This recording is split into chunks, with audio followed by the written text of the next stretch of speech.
आयोजित केलेला अखंड हरिनाम सप्ताह या सप्त्यानिमित्त उपस्थित सर्वच ग्रामस्थ असतील, पाहुणे असतील आणि जमलेला सर्वच वारकरी संप्रदाय।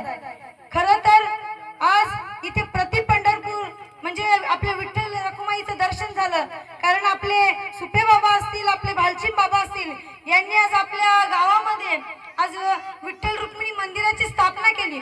खरंच हे आदर्श पुढे काळाची गरज आहे, कारण आता आम्ही येताना दशक्रियेला गेलो होतो, तिथे अतिशय वाईट प्रसंग आला होता।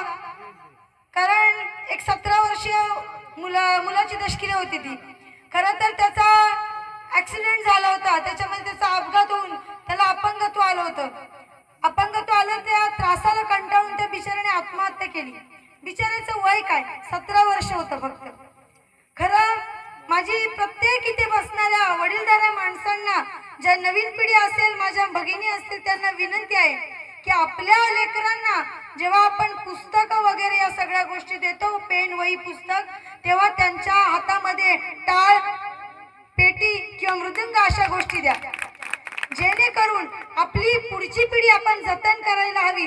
हा सन्मार्ग त्यांना दाखवून देण्याचं काम आपल्या सुपे बाबा आणि भालचीम बाबांनी केलंय।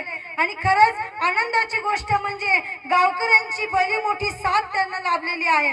खरंच या सर्वांचं कौतुक करावं तितकं कमी आहे। जेव्हा संसार करता करता माणूस थकून परमार्थाकडे वळतो, पण तोपर्यंत वेळ काहीशी निघून गेलेली असते। संसार करता करता संतांनी सुद्धा परमार्थ केला। संत गोरा कुंभार असतील, पर देवाचं नामस्मरण करता करता त्यांनी आपलं स्वतःचं बाळ पायाखाली मातीत तुडवलं, पण त्या प्रभूची कृपा एवढी की त्याच्या भक्तीला पाहून त्यांनी त्यांचं बाळ त्यांना परत केलं। ही परमेश्वराची आणि परमार्थाची ताकद आहे।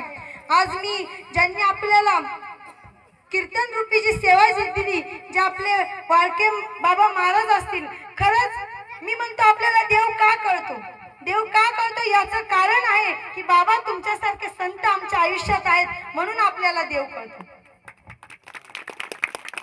खरं तर ही काळाची गरज आहे आणि ही जोपासली पाहिजे। जास्त काही न मी बोलता मी खरंच सर्वांना इथे आले जमले, असेच एकत्र जमत राहा, ही बांधिलकी जपत चला।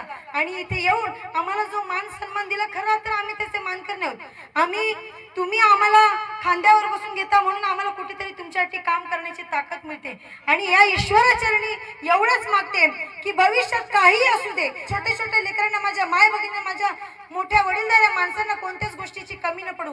मला यदा कदाचित कोणती सेवा करण्याची संधी या लोकांसाठी, माझ्या माणसांसाठी मिळत असेल तर ती मला नक्कीच मिळू दे। आणि त्याच्या चरणी राहून मी तुम्हा सर्वांसाठी नतमस्तक होऊन इथेच थांबते आणि माझं मनोगत थांबते। बाबा, मी तुम्हाला माहिती असेल मला प्रचंड आवड आहे आणि कोणी काही म्हणू देत, मला फरक पडत नाही।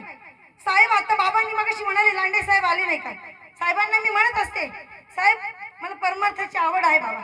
मी त्यांना म्हणते तुम्ही दुसरं काहीतरी काम करा, पण जिथे सत्ता वगैरे असं काही देवाच असेल मला जाऊ दे।